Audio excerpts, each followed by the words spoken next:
Let them eat cake. Uh-oh. Yes, boy! French toast is the exchange student that you have like a 3-week affair with.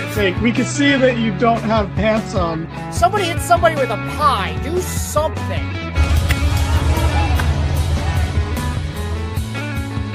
Giovanni yelling we're out of time as we go off the air. Giovanni yelling a lot of things tonight. And welcome to the Mark It Down podcast. Hello, everybody, and welcome to another edition of the Mark It Down podcast. My name is Nick Cummings, joined this week by James Asante, back here once again to review AEW Dynamite, this being the first episode following Saturday's Wrestle Dream, which I'm sorry I wasn't around to cover, but I missed you. You were missed. I know. I had a lot of thoughts. I didn't get to give them. We could go over that very quickly. Thumbs up, thumbs down for the pay-per-view. I loved it. I enjoyed it a lot. So I liked it a lot. The tag title match was awesome. Just off the top of my head, the women's matches were both good. I liked the way they started it a lot. Yeah. I know some people there was a little controversy surrounding that, and then there was a little controversy off of that controversy because people don't know how to keep their mouths shut. But no, I enjoyed everything. The men's title match was good. I'm cool with the heel turn, even though I'm sad I have to boo the Opps. But nobody's making you. This is a free world, baby. Cheer the bad guys. And you know what? I'm not going to boo them, and that's that. But there you go. Speaking of that tag title match, let us head straight into the main event, which came off of Bandido pinning Kazuchika Okada to retain the AEW World Tag Team Men's World Tag Team Champions. We're going to have to get used to that now. Yep. And that then led to Kazuchika Okada versus Bandido for the AEW Unified World Championship. Now, this had banger alert written all over it, considering it's Okada and the arguable wrestler of the year in Bandido, and it was. It's becoming harder and harder to argue. It used to be like arguably, like he's up there, like maybe. Now it's just like, who's the opposition? Who's had a better year? Yeah, he is currently leader in the clubhouse. So let's say that, but there's still a little bit of time. Anyway, this match was once again fought under Continental rules, so there was no outside interference. Even though that carny piece of shit Don Callis was on commentary, he thankfully did not get involved in what was a great match. To get towards the end of this match, after Okada countered an X-knee, which Bandido once again was having to do with one arm as Okada was continuing to work over that injured shoulder, Bandido hit a spinning back fist and is then able to hit a one-armed X-knee, followed up with a 21-plex. But on the 21-plex, as opposed to what happened on Saturday, Bandido used both arms, so he wasn't able to quickly capitalize. He didn't get a good cover in, and Okada was able to kick out. It was then a bit more great back and forth, which included Bandido counting a Rainmaker into a small package that forced Okada to kick. Bandido charged Okada in the corner, but Okada countered with two massive boots. Basically, he almost had like a drop kick while using the top ropes instead of jumping and just laid Bandido out. It looked like and sounded like it hurt. Okada then grabbed the arm and went for the Rainmaker, but Bandido ducked it and countered with a Rainmaker of his own, absolutely flattening Okada. Bandido then hit another one-armed X-knee and again went for the 21-plex, but Okada wasn't fully up against the ropes. So when Bandido did the flip, Okada was able to stay upright, and he immediately re-grabbed the arm of Bandido and hit the Rainmaker, getting the pinfall victory to defend his championship. After the match, the Don Callis family came down to the ring and celebrated with Okada and Don, who had left commentary, but they were interrupted by the music of Konosuke Takeshita, who's still pissed. And Takeshita came out with his IWGP World Heavyweight Championship, which looks awesome on him, and sauntered down the ring, pointing at Okada and yelling at him until he was met on the ramp by Don and Kyle Fletcher, who attempted to calm Takeshita down as Okada continued to just laugh at him, and we went off the air. So, James, this let's get to the comments real quick. First of all, hey Maria, how are Hello, you? Maria. You know it. How you doing, pal? We didn't mox out. All right, we didn't mox out. We're exhausted, but we're still here. Chris Leclerc has his opinions about the women's tournament. We'll get into that a little bit later. Chris, don't think we're not seeing you. And Maria's saying Bandido should win Wrestler of the Year. Who else has had a better run? Great question. Tony. Match was awesome. Whoa. The only other person might be Timeless Tony Storm. Yeah, no, absolutely. It's a very, like, when you just look match for match, I think he's had the most consistent year. Like, maybe you could argue on a lesser level, Fletcher. Yeah, Fletcher's had a good year. No, I'd still give it to Bandido. Match was awesome. I know that there were some people who were really, really hoping Fletcher would win. Not Fletcher, Bandido would win. I don't know. I was. There were a few times I thought he did, but I was kind of good either way following what happened on Saturday. And I think he's killing it. And I think he looked great on Saturday. That was like, I don't want to say a star-making performance because he's already there. What up, Fletcher? Hey, what's good, dude? What's up, dude? We're going to talk about your boy in a little bit. Arguably, maybe a Wrestler of the Year candidate. Why was his family there if he was going to take the loss? That's a great question. You know, he's local-ish. I don't know specifically where he's from, but they were in San Antonio tonight, and anytime they're down in that area, Bandido tends to bring his family. So I'm not surprised they were there. And I'll be real with you. I know this is kind of like a horrible thing to say, but I kind of enjoy when they bring the family there for a loss because you kind of then don't always just expect the win when you see the family there now. You know, if the family's there, I don't want to automatically assume you're going to win. It takes me out of it a little bit. Like, it's beautiful when they're there for the wins. It's beautiful. I love those moments. They're incredible. But like, if they're a family member of a wrestler, they know the deal. You know, they know what's going on. I really don't want to believe that his mom is just like, oh boy, my son's wrestling today. I'm going to be devastated if he loses. Like, I don't want to believe that that's a thing. She's got to be smartened up to the business a little bit. So, as long as everyone's cool, as long as we're not having a Mankind at the Royal Rumble moment where his children are scarred because The Rock just decided to obliterate him with a chair in front of them, I think it's fine if the family's there for a loss. It works. And his mom seems pretty wise to the game at this point. Yeah. To go back though, like, I loved certain distinctions here. Like, I loved that he actually hit the 21 plex and Okada kicked out of it because one, the 21 plex is very protected. So it makes Okada look good. Two, we've seen that the 21 plex can beat him, but commentary did an excellent job of explaining there was just that second. There was that moment where Bandido didn't cover him fast enough. Yeah, and it wasn't a good cover either. Exactly. And that's when you're dealing with someone like Kazuchika Okada. That's every little point, every little detail works. I just want to address this because I saw it in the comments. I'm not a heel. I love good storytelling. And sometimes, John, good storytelling requires the setback, the emotional upset. It's still cold though, as Maria said. God damn it. Come on, guys. I am always going to be rooting for the babyface. I was rooting for Bandido here. I was really hoping against hope that he would win.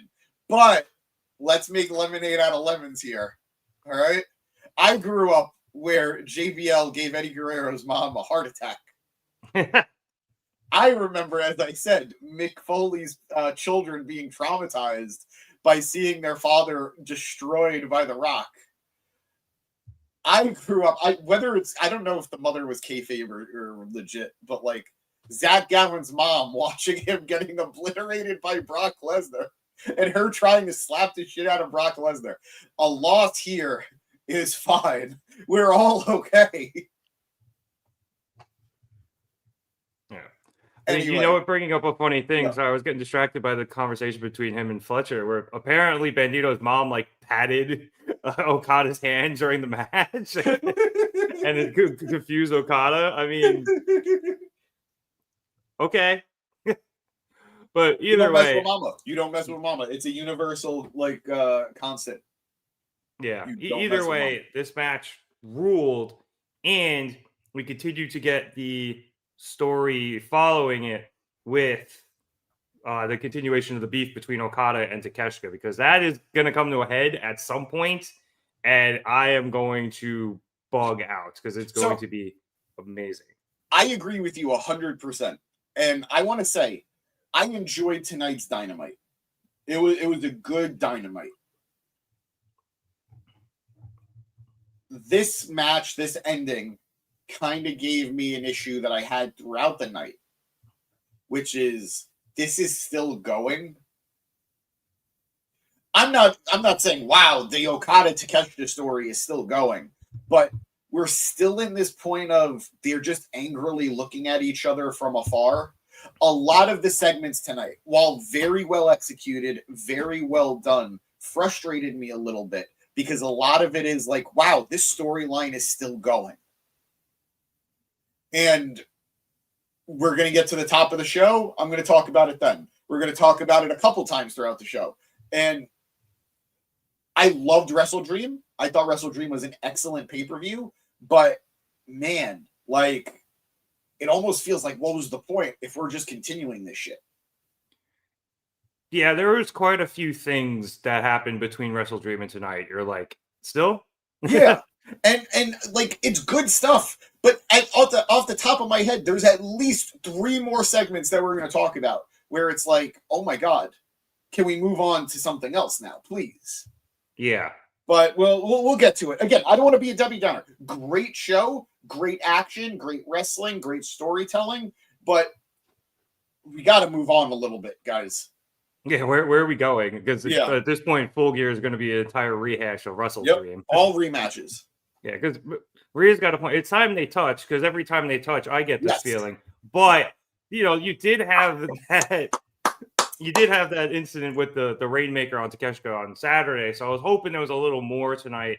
Takeshita at some point needs to get, his shot back, and then eventually, they can actually go and have a match. But this is the one thing where I'm a little okay with them kind of slow playing it, because you have Don and you have Fletcher in there kind of attempting to keep the peace for the sake of the family, as opposed to regular feuds where the people just want to kill each other off the bat. Yeah. I think a big part of it too is we've been kind of focusing on this and we've kind of mentioned it a couple times. It certainly starting to feel like Takeshita Okada might happen. Not necessarily the first or only time, but it's starting to certainly feel like it might happen at Wrestle Kingdom, which means we've got to drag this out a little bit until January. Yeah. Like I mentioned, I think it might happen twice. I think so too. I think AEW is going to get it, and I think New Japan's going to get it, which has been a thing that they've done in their partnerships. Like Ryan Okada happened when Okada was still with New Japan, once in Japan and once in AEW. Yeah. So I think that's probably what's going to end up happening. So I don't know. We'll figure it out. And I could almost see maybe Okada wins the match in AEW, and then if Takeshita is still holding the title by Wrestle Kingdom, maybe that one's for the IWGP, and Takeshita gets his win back there. I could possibly see that happening. And it could also happen at Wrestle Dynasty instead of Wrestle Kingdom. Would you rather? And we'll ask the chat this too, guys. Give us your opinion. Would you rather see Okada and Takeshita trade belts or successfully defend their belts? Both would be cool, but I don't know if New Japan wants their title back on Okada. See, you did kind of leave them. You say that like they wanted Okada to leave. Fair enough, but I wouldn't be surprised if they're a little salty that he did. I wouldn't be. I don't know. If I had my way, I'd put the world title on Okada, and I'd have Takeshita win the AEW Unified title. Because now you have Okada holding a world championship, and you have Takeshita holding an AEW belt. Yeah. I mean, I would also just put every title on Takeshita. Screw Mercedes, give him the record. But wow. First of all, watch your mouth when it comes to Mercedes. I know. We're going to get the fans in here.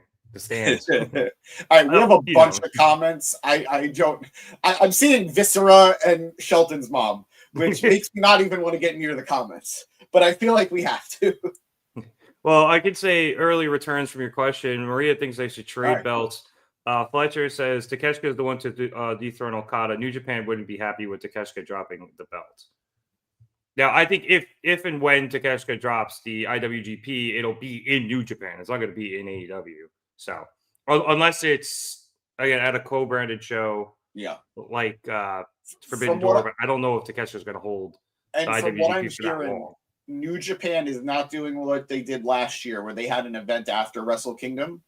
Wrestle Kingdom is it this year. There's not going to be like... there is no Wrestle Dynasty this year. It doesn't seem that way. Oh, okay. So that match would happen at Wrestle Dream, most likely. Not Wrestle Dream, sorry, Wrestle Kingdom, that most likely. Yeah. All right. Damn, I really like that pay-per-view. I did too, but I think they really want to focus on Tanahashi's retirement. Yeah. And they want Wrestle Kingdom to be like the event. So maybe next year. Yeah. All right, we got a bunch of stuff here from are we Fletcher's got a bunch of good comments, but maybe we touch on them when we come back to like those specific segments. Yeah, I think that'll work out. So don't panic, guys. I know you want to talk about the women's tag tournament, and we will get to that. Unless you just want to do it now, James. That is the other kind of big story coming out of everything. I mean, we can, but I feel like we got to talk about some Mercedes stuff before we talk about the tournament, because some Mercedes stuff happened that will affect the tournament. I mean, a couple of things had happened that impacted the tournament. So why don't we just run through all of those? Yeah, let's do it. I guess we'll just run through every women's segment then, and then go back around. Yep. So let's start. We had a backstage interview with Chris Statlander, and Renee asked her about defeating Toni Storm at Wrestle Dream. And Stat said that if there was anyone she could have stripped with, cuddled with, beat the shit out of, and then made up with, she was glad it was Toni. Renee then asked Mercedes about Mercedes confronting her after her match at Wrestle Dream and then challenging her at Full Gear.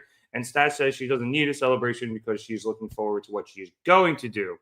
If they're going to talk about making history, Statlander says she's beaten Toni Storm twice and has won the AEW Women's World Championship, both things that Mercedes has not done. And if Mercedes thinks that Statlander is the same person who she beat at Full Gear last year, then Mercedes is sadly mistaken, because she is now so much more. Mercedes might have broken all of those glass ceilings in the past, but Stat says she's going to take the title to new heights that Mercedes has never dreamed of. And she finishes by saying she's looking forward to seeing Mercedes at Full Gear and tells her to enjoy her celebration. A little bit after that, we had our four-way tag team match. So it was Megan Bayne and Penelope Ford, Jamie Hayter and Queen Aminata, Harley Cameron and Willow Nightingale, and Skye Blue and Julia Hart. And the winner of this match was going to go on to pick their opponent in the first round of the tournament. To jump to the end of this, because there was a whole lot of chaos with all these different teams in it, with Willow going 2-on-1 against Bayne and Ford, she was able to get out of a doomsday device, getting off of Bayne's shoulders and knocking Ford off the top ropes. Willow then hits the ropes herself and gets the pounce on Bayne, sending Bayne out of the ring. But as Willow was hitting the ropes, Hayter blind tagged herself in. Hayter and Aminata then go against Willow and finally knock her out of the ring before grabbing down Penelope, who took a shot off of the ropes. They then hit some big shots on her and then get Ford in double arm bars, with Aminata hitting Ford with a headbutt, followed by a Haterade from Jamie Hayter for the win. And after the match, Jamie grabbed the mic and chooses the Sisters of Sin, a.k.a. Julia Hart and Skye Blue, for their first round opponents, just saying that we're going to get this over with in the first round. So, James, this was a good match. It was chaotic. I like this little stipulation. It was a nice little wrinkle I all do this too. to get this tournament started. Yeah, I'm used to these matches just happening, so people are like, these are the people involved, and then you kind of have like a connective story thread for some of the matches. But for there to actually be stakes was an interesting play.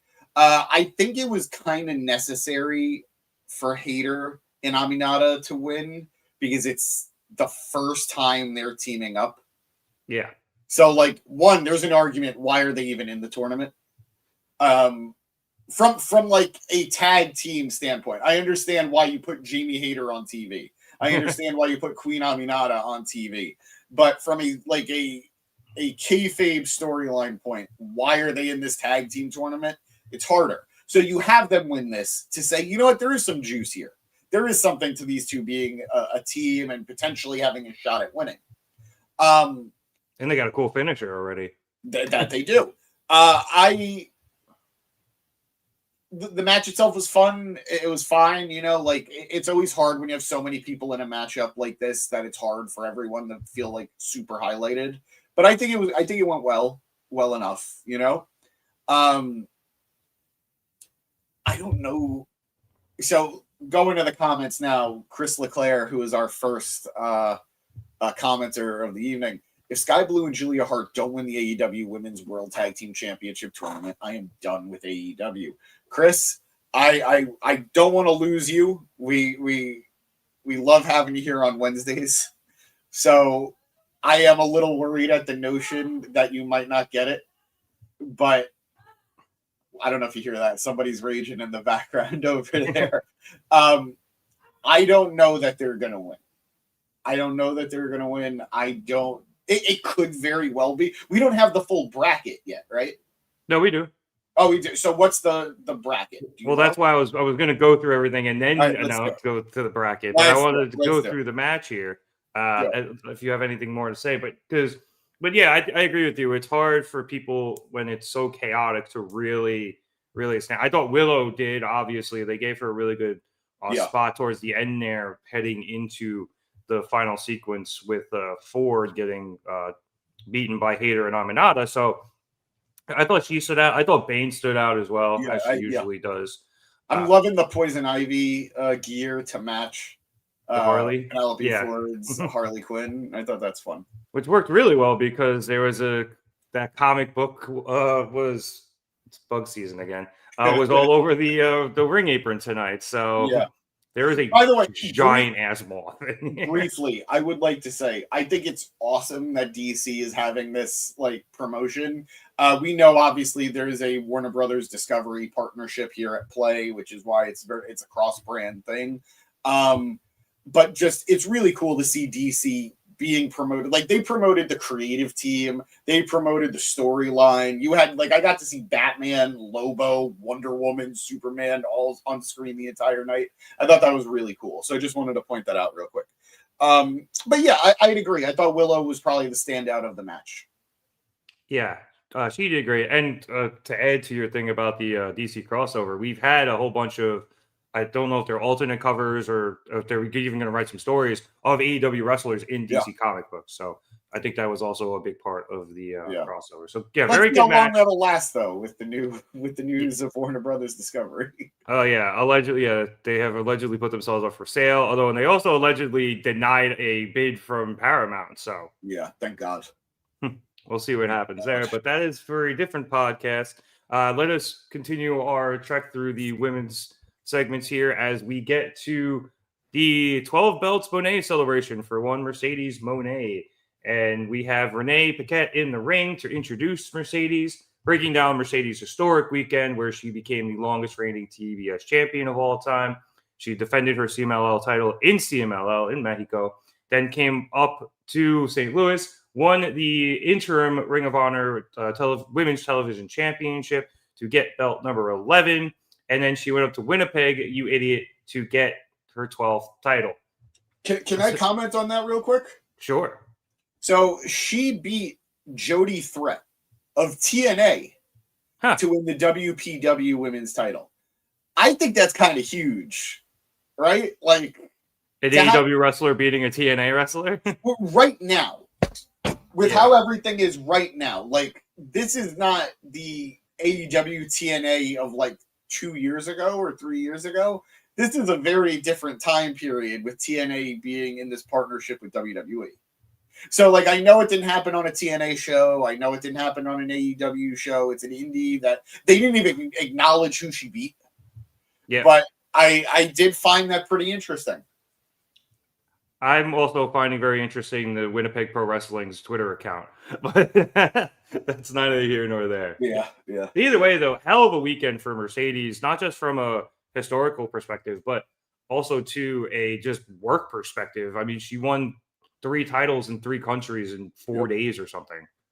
She had 3 matches across 3 days, and that's pretty fascinating. Like, okay, so it was 3. Yeah, it was 3 titles. CMLL, she defended against Persephone. Yep. Won the ROH Interim Championship on Saturday. Won the WPW Championship on Sunday. That's a hell of a weekend. Yeah, no, she did great. So good for her, busting her ass out there. Yeah. Anyway, after going through that entire weekend, Renee introduces Mercedes. Her music hits. Her belt boys come out carrying all the titles. But instead of Mercedes coming out, we have Mini Moné pop up from underneath the table that is in the ring containing a cake and it looked like a bottle of vodka or something. Yeah. And, say hello to your CEO. Anyway, Mini Moné thanks Renee for the lovely introduction and says that she is a global champion, just like she said she would be. And now everyone is going to do the Moné dance to celebrate. Including you, Renee, move those hips. That is the direct quote. A very pissed Mercedes then comes out, first sending the belt boys to the back before turning her attention to the ring, getting in there, and kicking Renee out as well. Mercedes then goes after Mini Moné, asking Harley what the hell she thinks she's doing, before berating the crowd for mocking her after everything she has done for women's wrestling. Mercedes Moné then sarcastically repeats that back to Mercedes herself, and Mercedes calls Harley pathetic, saying it was just a few weeks ago that she was begging to be Mercedes' tag partner, and now she's out here because she is so desperate for attention. She's got a point. Moné said, well, there's a reason why. Renee says what she has done will be talked about forever, and if Harley wants to come out here and mock her, then she can laugh at this. And with that, Mercedes shoves Mini Moné into the cake on the table, and then Harley pops her head out because she's like, what the hell? And then Mercedes grabs her by the hair and starts to pull her out from underneath the table. However, then out of nowhere, somebody in a black hoodie pops up from behind Mercedes, picks her up on her shoulders, and drops Mercedes face first into the cake. And it is revealed to be Chris Statlander, who immediately picks Mercedes back up and puts her both through the cake and the table before checking on Harley and Mini Moné and kind of like just laughing at Mercedes.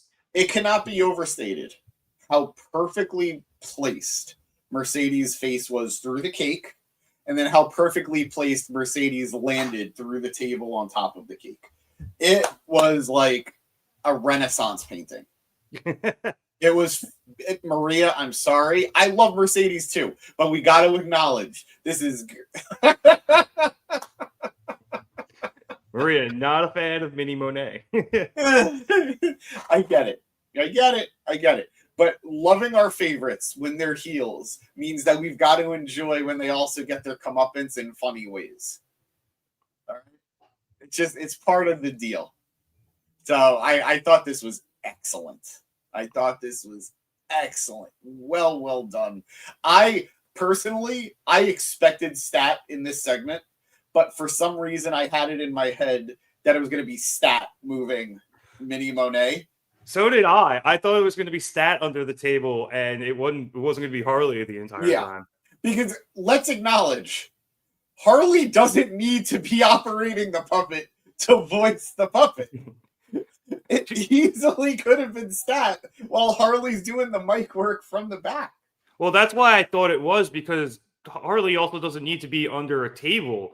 He's obviously very clearly that good of a ventriloquist. So I was like, why is she under the table? And I was like, is that Statlander? Because I was like, I didn't think Stat could do the voice. And I was like, well, they could either pre-record it or Harley could just be in the back doing it. Like, it doesn't have to be her there. It could still be Stat. And then Harley poked her head out. And I was like, oh, that's weird. And then Stat came in from behind and just murdered her. So yeah. Well, no, she was also under the table. Oh, she was under the table? Yeah, she snuck out pretty... So Harley was on this side of the table. Stat was on this side of the table. So Stat just kind of snuck out the side? Yeah, as she was pulling Harley up by her hair, Stat just came out from under the table and put her on her shoulders. Oh, okay. I was wondering where Statlander came from. Yeah. I guess that makes more sense. Yeah. I that just beautifully done. Hilarious, absurd, arguably stupid, but amazing. Yeah, Maria's mad at you. Look, I love these women.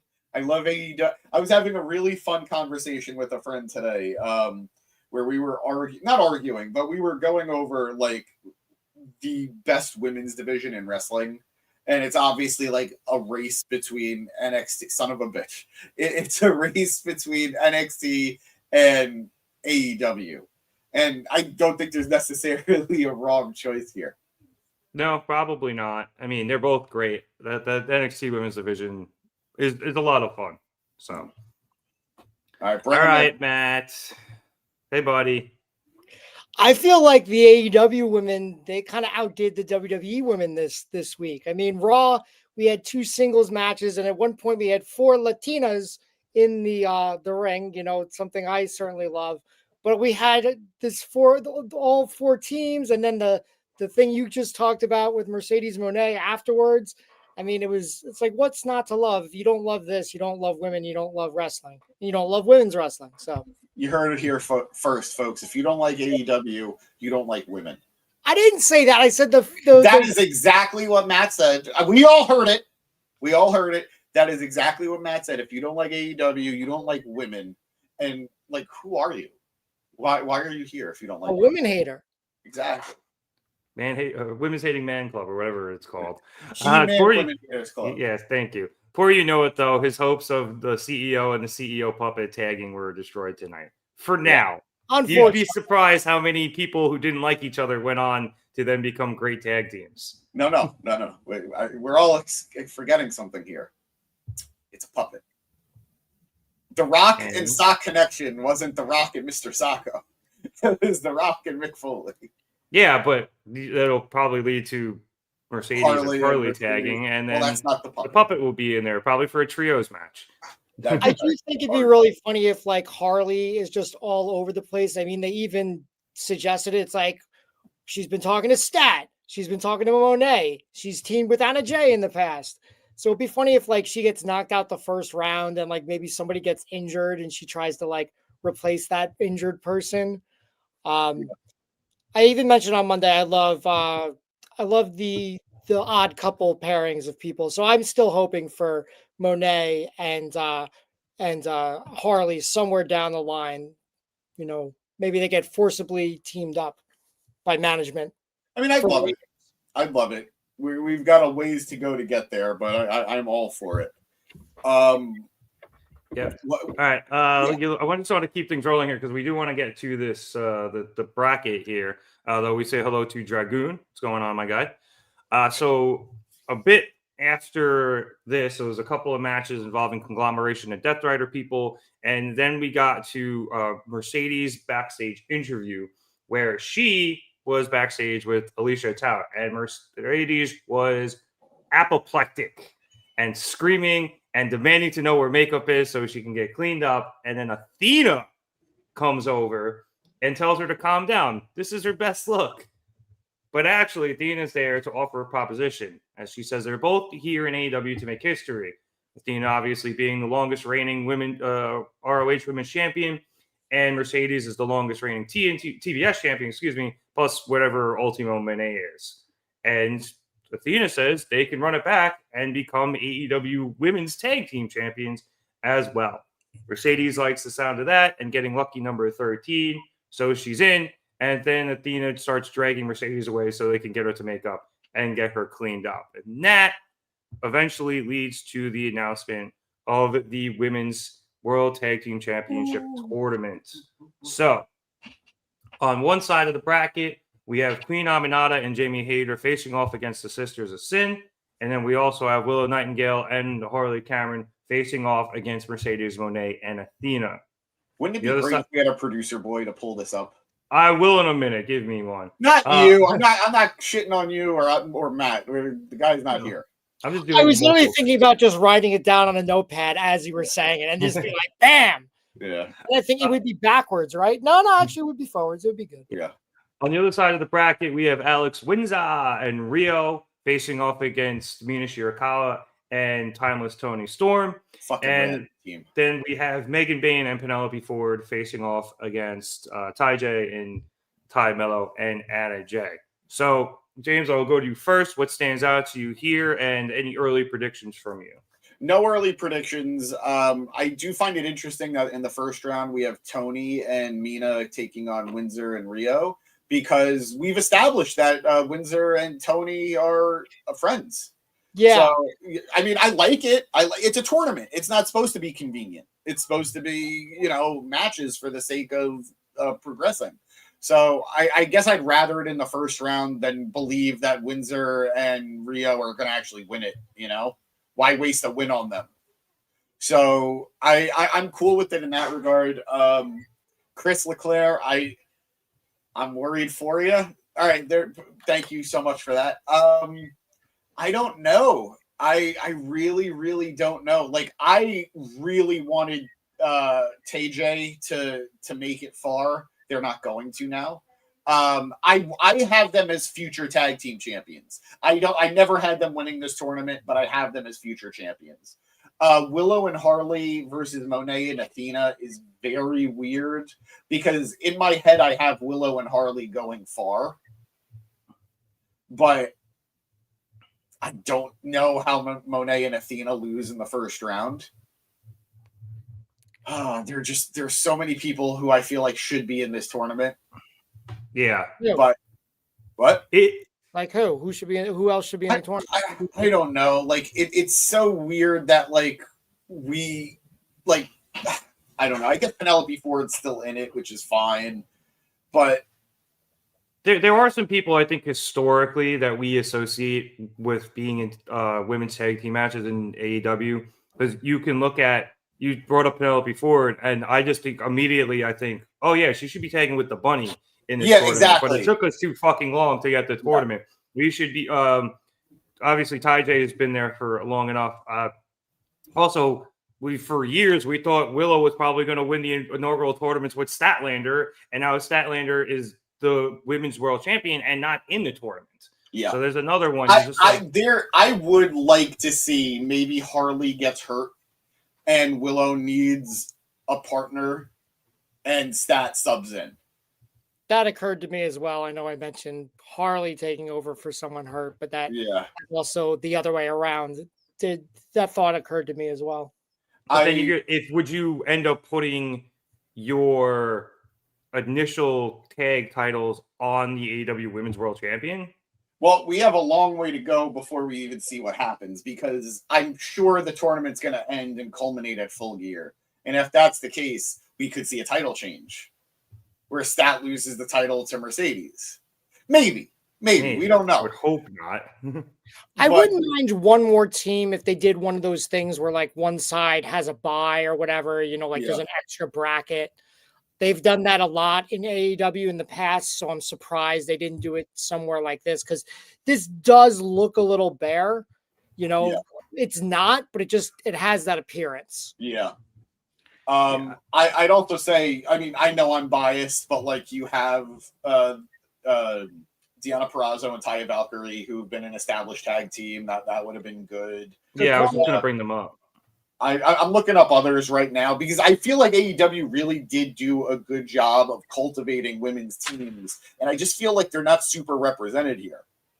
Yeah, funny enough, I feel like there's a couple, and I know obviously you're just making a division, so everyone's kind of a Franken team, but it feels like there are enough women who are friends in the singles division who have been teaming for a while that you could have put in this tournament as opposed to some of these teams. Like, I know Windsor and Rio have been teaming for a bit now, and I feel like it's either mostly on Collision or Ring of Honor, but it is still newer, and it's just weird as opposed to, maybe somebody like Deanna and geez, I'm blanking. Taya.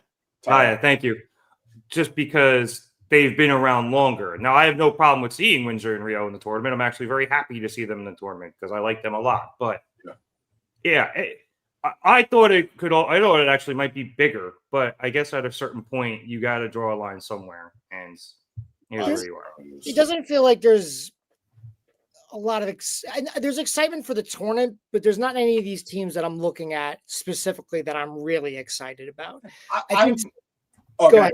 No, please. I was interrupting. I was just say, as much as I'm a big fan of Queen Aminata, and I have said that multiple times on the pod, I don't really see her and Jamie Hayter as a team. Like, it would be great if that, and I know this is not happening because I think Britt Baker is either on her way out or is out of AEW. You know, bringing back Britt Baker and Jamie Hayter, who are an established duo, you know, that would been, I think, awesome. Not saying they need to win, but like having that team come back, reunite for this tournament, I think would be exciting to me. I mean, you have Athena there and no Billy Starks, which is weird. That occurred to me as well, but maybe she's just kind of over Billy, or at least there's still a thing. There's still a thing. It's just, I guess this is a bigger draw of a team. You have, like, I feel like I know that obviously Tony and Mina is the bigger thing. But, like, you had Tony who could have been teaming up with Thunder Rosa again. Yeah. Thunder Tits. Thunder Tits. And I don't know.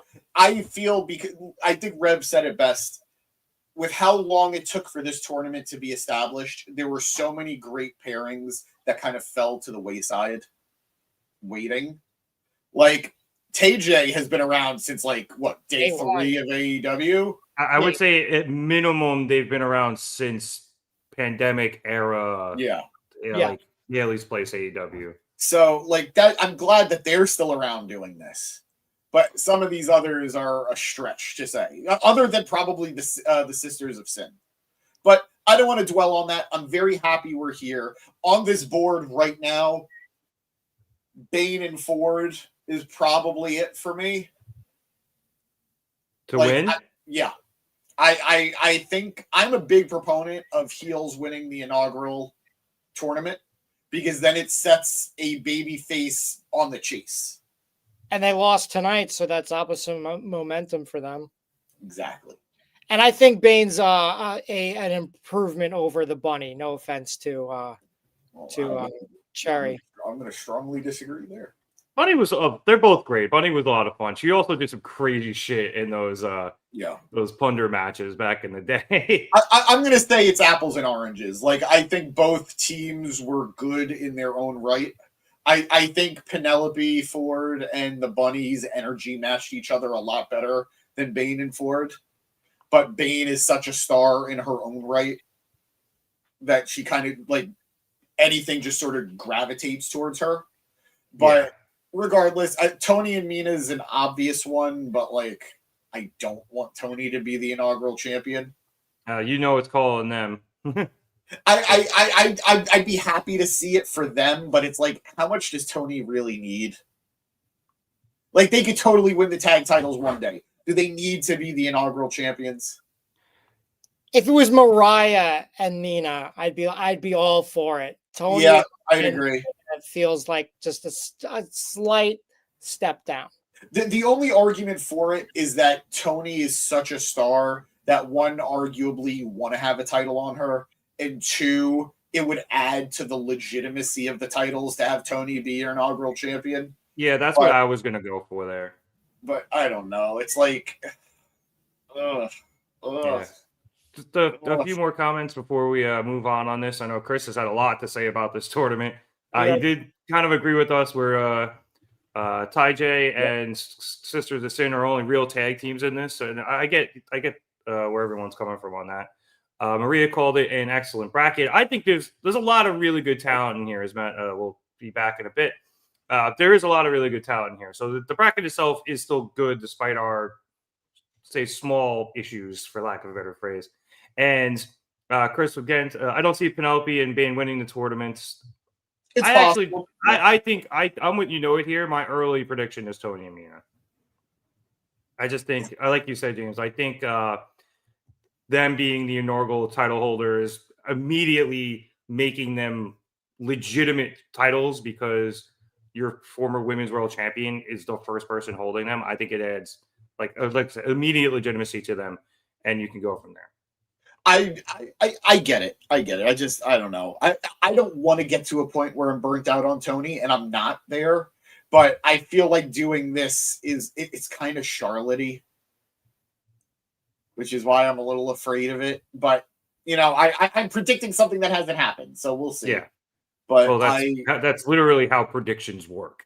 No, but what I'm saying is like You're predicting her getting to like a Charlotte-y point. Yeah, I'm predicting negativity when there's no reason to yet. All right, last note: Chris has Sisters of Sin as his pick.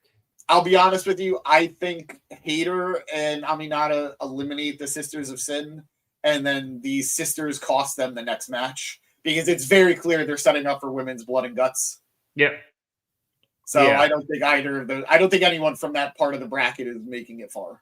Yeah, early returns on that, considering Bayne and Ford's post Wrestle Dream promo that they put up online. I think it's probably going to be Triangle of Badness, Bayne and Ford up against Top guy. Hayter, Aminata, and we'll see who else gets involved in that on the face sides of things.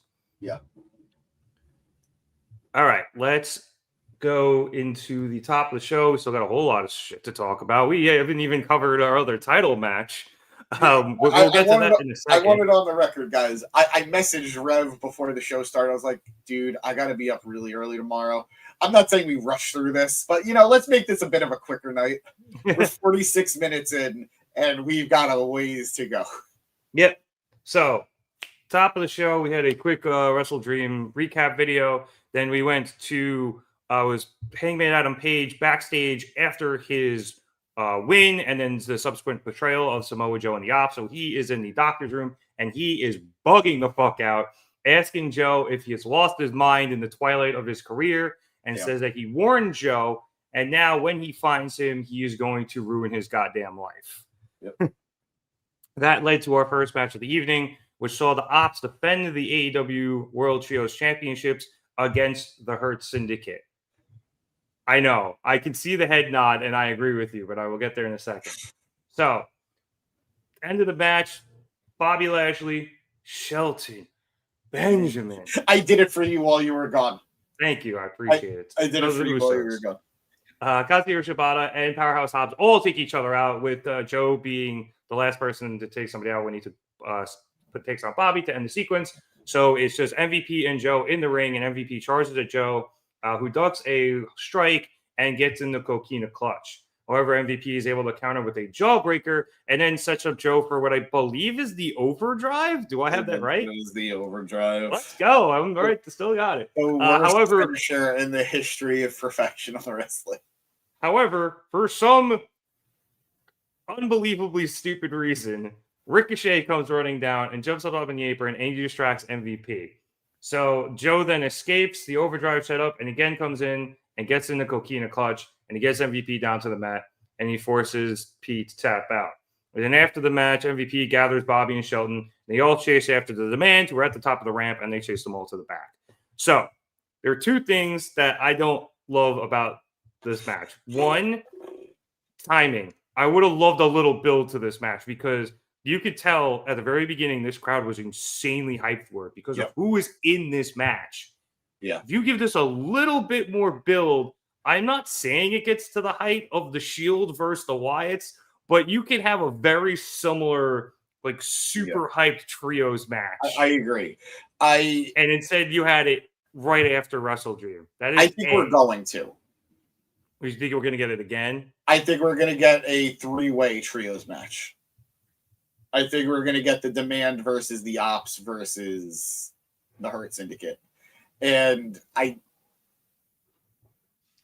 we were talking about it on Saturday. You weren't here for it, unfortunately. But one of the things we were all saying was we all love the Hurt Syndicate. They didn't need the win over the Demand. That the Demand probably should have won it. And I called them winning. I just want to say I had that. No, you did. You did. But I think the demand makes more sense as the trios champions right now. Mm-hmm. And maybe this is how you get us there. But I'm just so sick of them going back and forth right now. We talked about it on Wednesday last week. Yeah. Like the back and forth 50 booking, it's exhausting. And this was our first instance of the night right out the gate of what was Wrestle Dream for if these feuds are continuing. Yeah, I thought we were done here. I thought we were done 3 weeks ago after the hardcore match, after the street fight. And now we weren't done after the pay-per-view. And now it's still going. And it's like, why? Well, I know there aren't a lot of important trios right now. And this is a good way of helping to build the division. But my God, it just feels like we're dragging this out. Really, everything got thrown for a loop of my prediction when they announced that the winner of the tornado tag on Saturday was going to get this title opportunity. Yeah. Because I thought even though they were going to lose, the demand was still going to get a title shot. Because like you said, I think the titles would be great on them right now. As a more up-and-coming trio, they could use the trios championships and just flaunt them in everybody's faces. Instead, we continue the feud with the Hurt Syndicate, even though the Hurt Syndicate should be done with them. Yep. The Opps retain the titles, but even though they have their cool heel turn, so at least there's a little more meat on that bone with them. And having said titles, as long as they start defending them now. So, I don't know, maybe you're right. Maybe we do get the three-way dance there at Full Gear with these three teams for the trio titles, but yeah, it was a pretty inexplicable booking just to continue the Hurt Syndicate demand stuff. And honestly, I was loving the ever-living hell out of this match until the end. So the ending was a little disappointing for me. I agree. The match was great. I love meat, man. How long have we been waiting? That whole match was meat. It was amazing. How long have we been waiting for Hobbs to interact with the Hurt Syndicate in any fashion? Yeah. Like, we've been waiting for it. For months, we've been waiting for it. Joe versus Lashley, my God. And there's a history there. It goes back to TNA. So it's a real bummer that this match didn't feel like what it could have been. Like you said, that there should have been so much more to it, so much more of a build-up, so much more payoff. But if I may too, isn't there history, I guess, between Benjamin and Shibata, probably from New Japan? I'm kind of guessing. Possibly. But what's his name? Shelton was part of Suzuki-gun. Yeah. So it's very possible, but I couldn't tell you off the top of my head. Let's go to the comments real quick. It's saying he doesn't think he's ever seen a 6-man where everyone got cheers. Definitely the Shield versus the Wyatt family. Yeah, Shield versus Wyatt. if you've never seen that match, highly recommend it. It is one of my favorite 6-man or trios matches I've ever seen. It was kind of random too. They just did it because they was like, all right, yeah, we'll just give it to the crowd for one pay-per-view and then never come back to it again. Both teams were actively in bigger feuds at the time. Yeah. They were just like, we need to have this matchup. There was a stare down and everyone went ballistic. What was that, Matt? Shield versus Wyatt. They did 4 times. Well, yeah, but the first time was like the iconic time. Yeah. Elimination Chamber. Yeah. I was there for the 4th time. It was upstate New York. I think it was like Rochester or Albany or something. Nice. Maria's saying she is so sick of this story. We agree. How the hell was Wrestle Dream not the blow-off match? I don't know how the fucking street fight... Maria, it's not you. I'm with you. We're on this. I just don't know how the street fight wasn't the blow-off. Maria's saying something that I very much agree with. Tony needs to learn how to end a story. It's not even so much, though, that he needs to know how to end a story. He does the blow-off match often as the first match of the feud.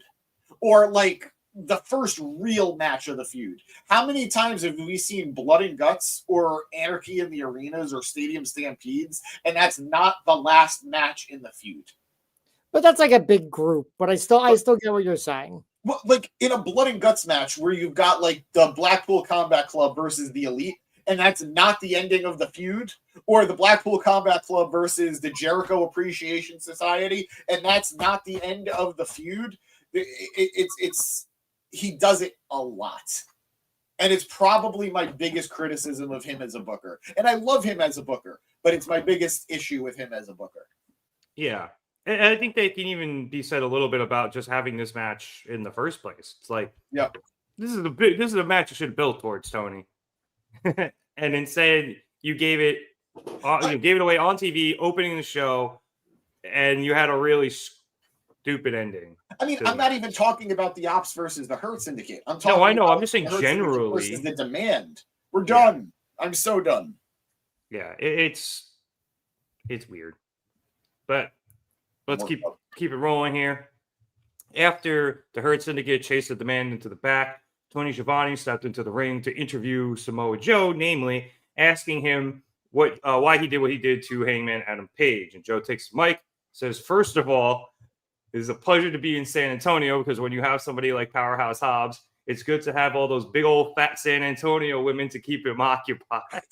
Jesus Christ. Now, okay, for those of you who do not get that, Charles Barkley used to make that joke on Inside the NBA all the time, which was on TNT for the last 35, almost 40 years until this year when TNT, now they no longer have the NBA broadcast rights, but Inside the NBA is actually on ESPN now. Turner's licensing it to Disney, and so it was their debut tonight on ESPN, and San Antonio was playing. So Chuck definitely made that joke at the behest of Shaquille O'Neal because that's always how it is.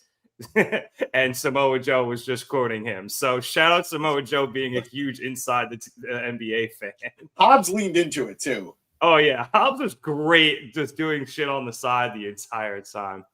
But yeah, to borrow another Barkley line, Victoria is a secret down there. Where those big old bloomers, Ernie. Anyway, Joe then gets. I'll show you that video one day, James. I'll send it to you. It's so funny. And look it up, everybody. It's just look up Charles Barkley San Antonio. Too many churros.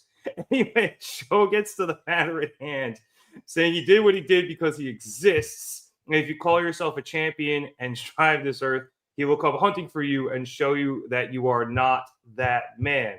And while Hangman might think this is some cowboy shit, he will slap Page's cowboy's ass and make him his bitch.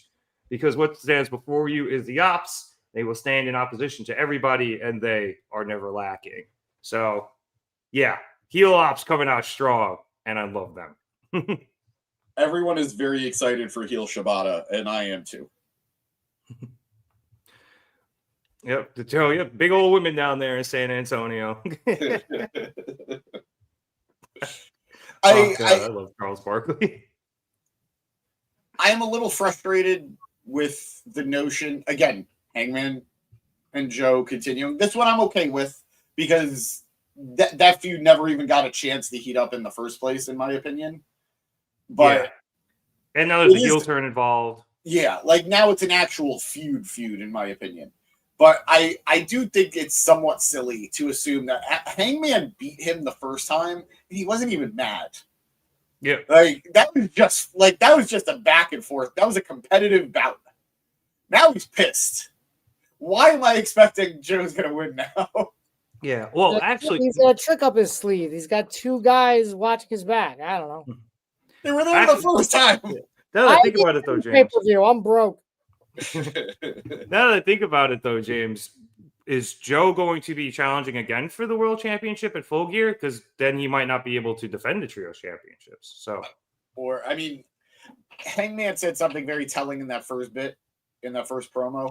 I'm going to make your life a living hell. I think he's going to cost the Opps the Trios titles.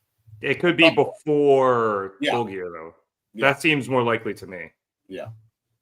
And then you might get that Full Gear title match between the two teams we talked about earlier. The Demand and the Hurt Syndicate. Yeah. Yay! Hooray! Yay! This time there's belts on the line. There it is. We're still here. That's what we've been waiting for. Who's we? It's what we wanted all along. The blow-off match is what we wanted. The fourth blow-off match. Not more matches. I can't keep doing this, Grandpa. All right, before James has a mental breakdown, I'm going to move on After our Statlander interview, we went to an in-ring promo from Darby Allin. Very brief. Thank you, Darby. Comes out with the flag. Great question here. Just wondering, does the phone turn, Neil? For Shibata. Oh. I don't think we're ever going to hear Shibata speak again. I would love it if he changes the voice for the translation. Like now it's like a dude, and it's like because you could do that. Like you could do that for like your like directions like apps, like for your map and stuff. You could change. Mine used to be Master Chief. It's it's like in The Simpsons Halloween of Horror when they changed the house, the new house security system to Pierce Brosnan. Well, by the way, quick shout out. They just fucking killed Apu in The Simpsons. Officially, wow. Well, it was a Halloween of Horror, but like, it's like first time in 8 years he's back, and it's just a skeleton. So, well done. Well done. But anyway, Rev, go ahead. Back to Darby. Darby comes out with the flag that he used to choke out Jon Moxley on Saturday and says that before he climbed Mount Everest, a lot of people were saying he was irresponsible and could never be the face of the company since he was going to go get himself killed and it would be bad PR, which I thought was a good line. However, he says he thinks the opposite because he'll go places nobody else will go and he will die for this company, which he screamed and there was much applause. Darby says that he might be wearing the scars from Saturday, but he never said I quit, unlike Moxley. And he knows the Death Warriors aren't to just go away. He's stupid. So he tells them that as long as they are breathing, he won't be too far behind. That is what we call foreshadowing. But this I thought was good because it was quick. Darby, much better promo nowadays than he used to be, but I feel like him keeping it short is usually best for him. And he says a lot with a little. Yeah, I agree. Just the way you delivered it in the beginning, though, it sounded like you were burying his promo skills, and that's. Oh no, I am burying the fact that we have no time. Well, I enjoyed it; it was great. We don't got to rush, Rev. I'm getting to a point where it's like the next time I hear Darby talking about climbing Everest, I'm gonna be like, "Oh my god, you climbed Mount Everest!" It's like one of those things where a guy has like this major accomplishment, and it's the only thing they're ever going to talk about ever again. It's like that. It's like Al Bundy having like his big game back in high school as a football player. Like it's an incredible achievement. I'm being a dick about it. It's funny, but like, how much are they going to get out of this climbing Everest thing? JBL did it a bunch of times. It never really made it part of his character. But he never had a WWE flag up there. That was where he went wrong. Yeah, you're right. But, we'll see. He should, if he turns heel, he should definitely have a shirt that says, like, "Did you know I climbed Mount Everest?" Yeah. I climbed Everest, and all I got was this stupid t-shirt. Yeah. To go to the comments real quick, because it's still on the phone thing for Shibata. He says AI has been known to turn evil, at least according to the movies, like Ex Machina. I was going to go with Smart House, the old decom, but okay. We're really just skipping over fucking Terminator? Yeah. Like the Terminator? Yeah, but Smart House was funnier. Somebody has never seen Terminator 3. No, I have not. I actually own it on DVD, and I've never seen it. I don't have time to get into that with you. But okay, moving on. All right, yeah. After Darby, we got a quick backstage promo after Wrestle Dream from Jurassic Express. Jack is not complaining, but he mentioned the fact that he hasn't had a real competitive match since like last January, I think he said. So all his opponents since then are just like, what the fuck? Well, they only fought the Jobbers last week on Dynamite, so that's really it. The Bucks? No, the Jobber team. Yeah, I know. Well, this was post-Bucks match. So anyway, because of that, he's very sore and he's breathing very heavy, but it was all worth it. He then answers the question, why this and why now? And he says this is a reclamation project for them, as first they have gone on to beat the best tag team of their generation, and now they're coming for whoever has their tag team championships. So that was that. Speaking of the Young Bucks, following that crazy women's tag match, we found them backstage once again with Nick banging on Tony Khan's door. So Renee walks up to them and they're not happy about it. And Matt's like, "You're loving this, aren't you?" And Renee's like, "No, I'm actually not. I'm actually just here wondering what's next for you guys. And Nick says, what's it look like? We're broken. We need a money match. And he tells Tony via the camera that they will face anyone and team with anyone. Matt then tells Renee to leave, so she goes, and as she goes, Tony Khan actually steps out of his office. And Tony says he heard what Nick said and makes a $400,000 match for Collision.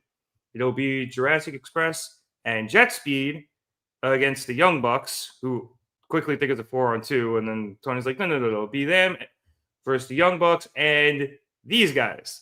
And out of the room steps FTR and Big Stoke. And Tony's like, good luck, and he leaves.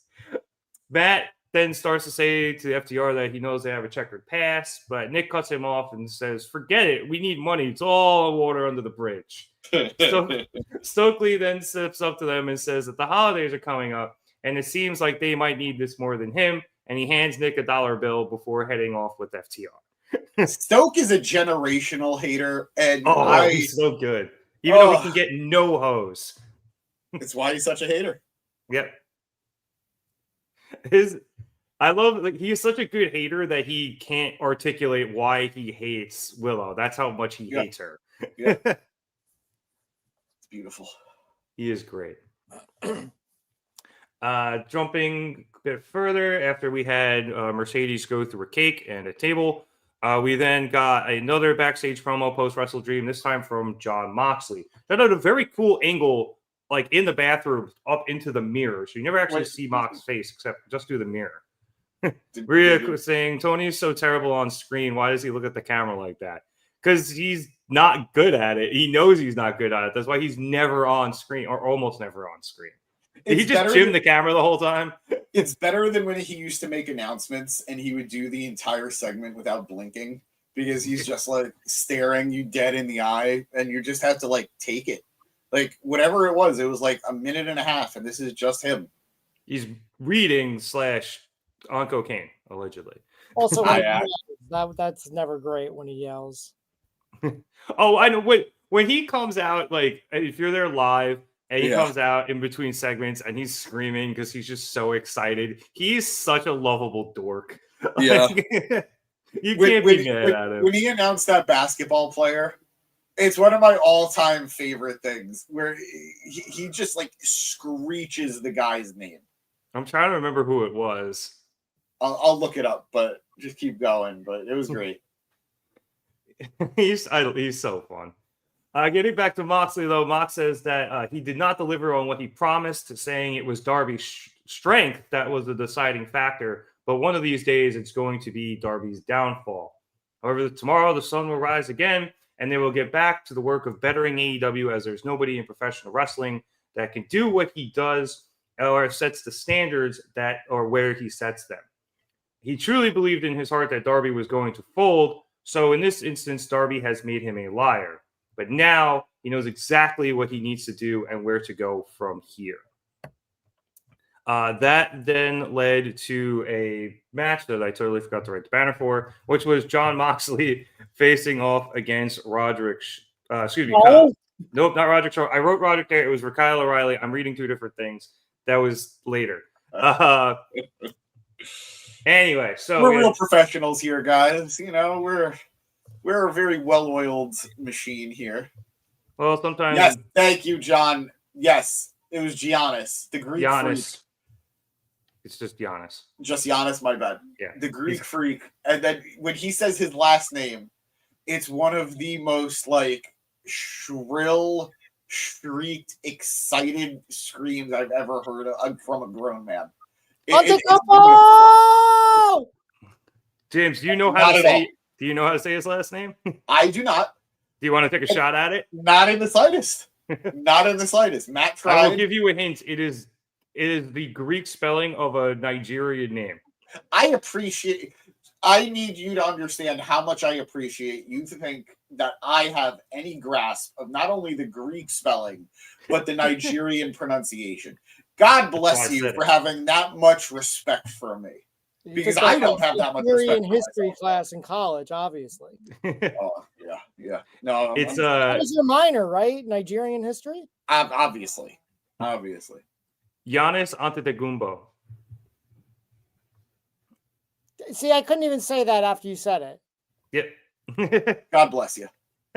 And let me tell you, Tony Khan didn't say it like it. No, well, I said it a little more the Nigerian way than the American way, because everyone That's says probably Ante why he did it. He's like, if I yell, people will think I'm saying it correctly. So I'll be as loud as possible. Oh yeah, I because it's the implore all SpongeBob of you. theory. People think you sound better when you are louder, right? Back on top. Yep. I think the Death Riders are going to kick Moxley out like the Vision did to Seth. I agree, and I've been saying it for a while. You know it agrees too. I called it a few weeks ago that this is going to be like a vote of no confidence in Moxley. That he's lost to Hangman twice, he's lost to Darby, and he was this close. But we'll talk. We'll get into this Yeah. match. What happened tonight with John Moxley versus Kyle O'Reilly of the Conglomeration. Kyle number Yes. 2. And let me say, the Conglomeration's new theme in Tron is fantastic. Maria mentioned it before too. I have been advocating for this podcast to have that type of introduction, and nobody supported me. It wasn't that. It was that it was made be a our pain. intro. To be fair, I made our intro earlier this year, and I'm not ready to make a new one. It ain't about you. We've got to do a new intro. Because we have to go out. He wants to go out and film like a Too Many Cooks, and it's just like we don't have that type of time. We absolutely do. I do. I'm glad you do. Anyway, jumping into the end of this match, which, by the way, was a great technically wrestled match. It was. Kyle countered a paradigm shift attempt into an ankle lock, and then Mox goes into a scramble in an attempt to either break or escape the hold. However, he's not really able to reach the ropes. He can't roll through for whatever reason because Kyle has gotten his ankle lock in like 5 different times already. So he starts to grab referee Paul Turner to no effect. So instead, Moxley, not wanting to tap out or give up for the second time in a week, just decks Turner with the right hand and knocks him the fuck out. O'Reilly then releases the hold and goes to check on Turner. The referee corps spills into the ring. The bell rings. The Death Riders and the Conglomeration follow, leading to a bit of chaos because I think O'Reilly attacked Moxley or Moxley attacked O'Reilly. So they got into a fight in the corner. Everyone's pulling everyone off of each other. Eventually, everyone's kind of separated, and we see Moxley bailing out of the ring and heading towards the crowd as order starts to get restored, and we head to commercial break. So, Matt, your man now has a win over John Moxley. It's a DQ, but he's got a win over John Moxley. We take those here. We take those here. And this is one of those things where AEW doesn't do DQs a lot. But when they do, I think, Matt, they are very effective and helping to build this story, which I think was sold very well on commentary during both the end of this match and the following one, which because it also involved the Death Riders and Conglomeration. The fact that Moxley is a little not afraid now, but he definitely has fear in him, and he definitely did not want to be seen giving up a second time within the last few days. Yeah, I thought this was great. I thought the match in general was hard hitting, fast-paced action, good wrestling.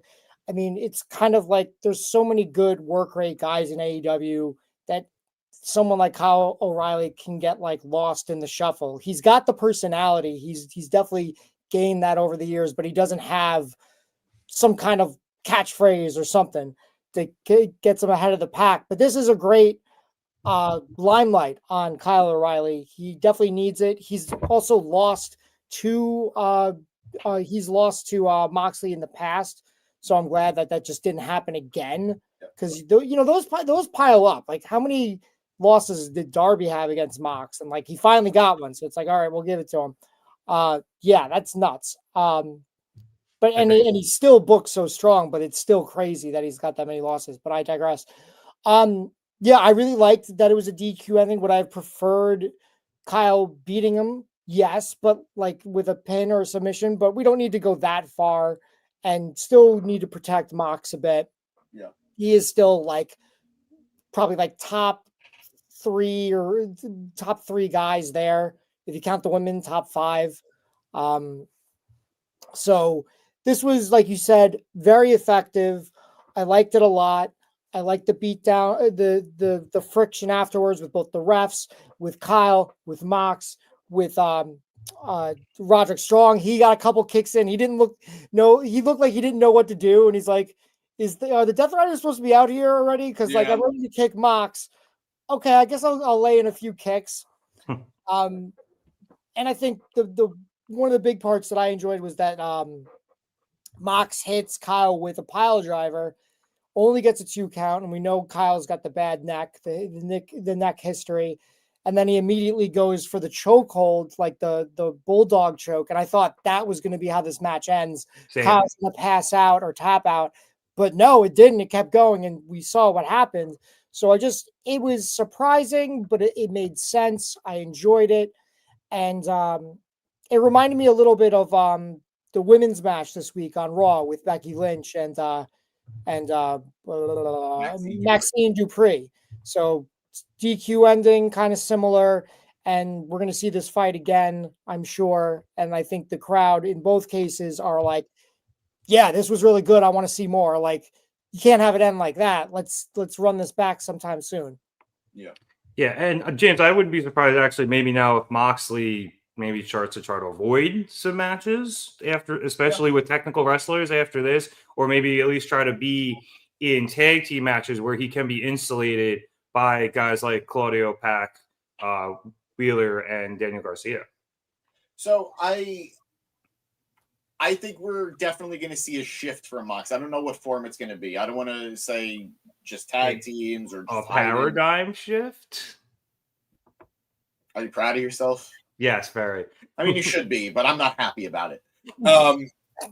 I had a good question here from John in the comments. Where does Mox go from there if they split up?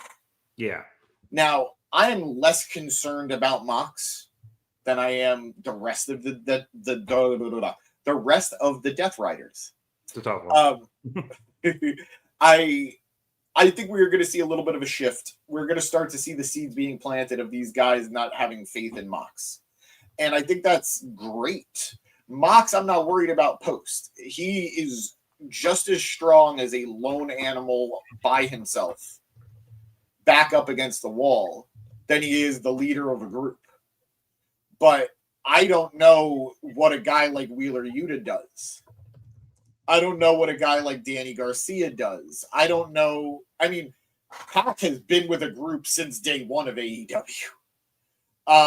The Death Triangle with Penta and Phoenix, like, he was with them the entire time. And then briefly with the BCC before that turned into the Death Riders. And Claudio, literally, his first day in AEW was subbing in for Brian in the BCC.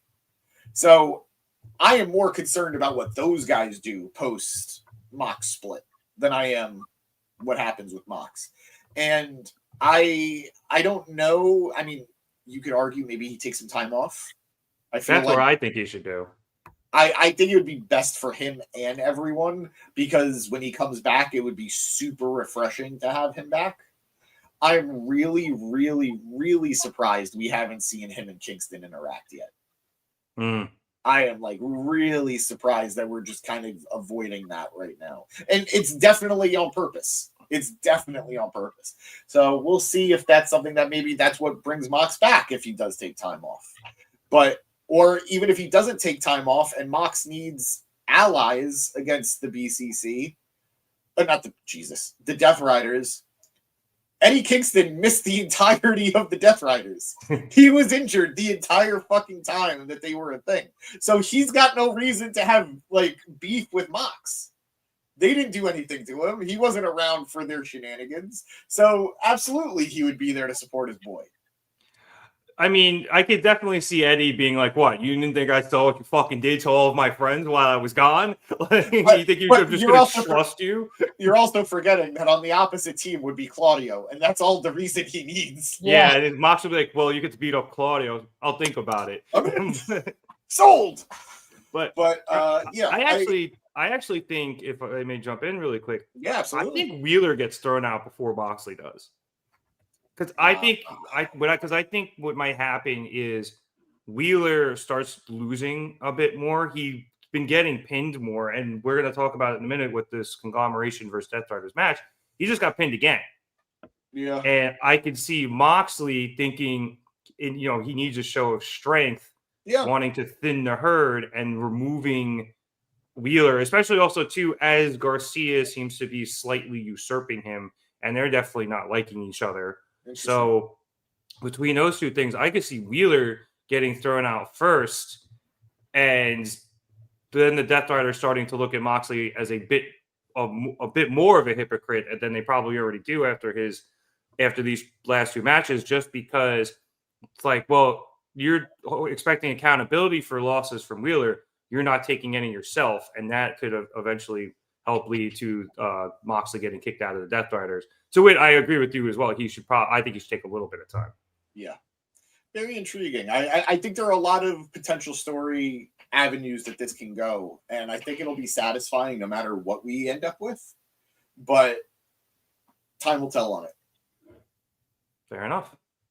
All right, speaking of that match, we had the Conglomeration with guest star Roderick Strong face off against the Death Rider. So it was Orange and Mark with Roddy. We got some comments. Should we address them? Yeah, sure. And then it was Claudio, Wheeler, and Garcia for the Death Riders. Before we hit that, what were some of our other comments here?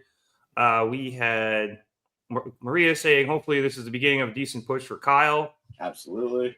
Yeah, push the Conglomeration. Yes.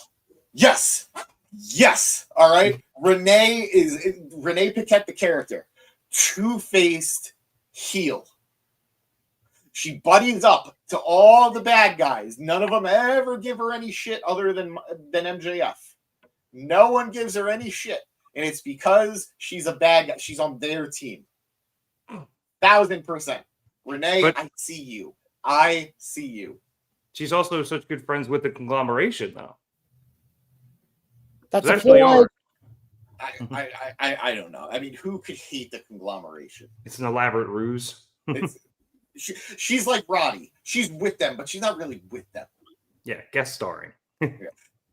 Anyway, I'm a little surprised that I think about it. She didn't get and also starring Renee Paquette at the bottom, but I guess in an attempt to remain neutral. I'm surprised Tony just didn't buy the "I'll Be There for You" song and just make that their theme song. That felt way more Full House. Yeah, it was definitely Full House. I thought it was. Somebody said it would slot in well between Full House and All in the Family or Family Matter, whatever one came on after. Yeah, Family Matters. Oh, that's good stuff.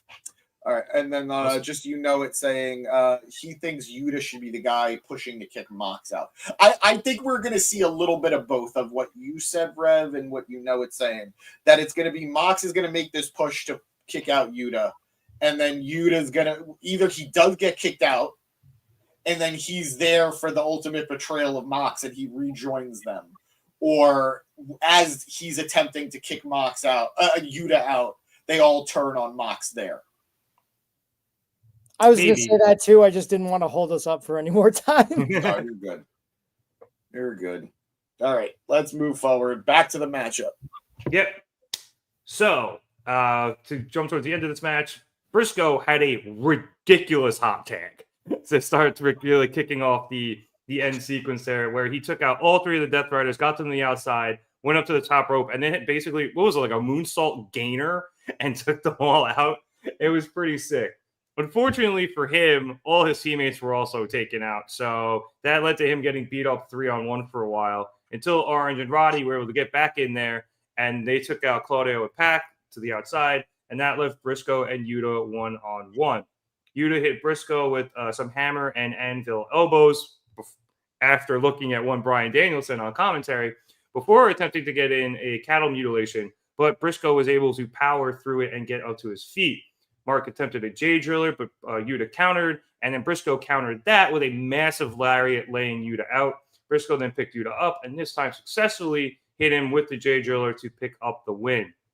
After the match, Pac came out, and he started beating down Briscoe until Tomohiro Ishii came down, and those two started brawling. And that got broken up when Moxley came back out and distracted Ishii, allowing Marina Shafir to come in from behind and hit him with a low blow.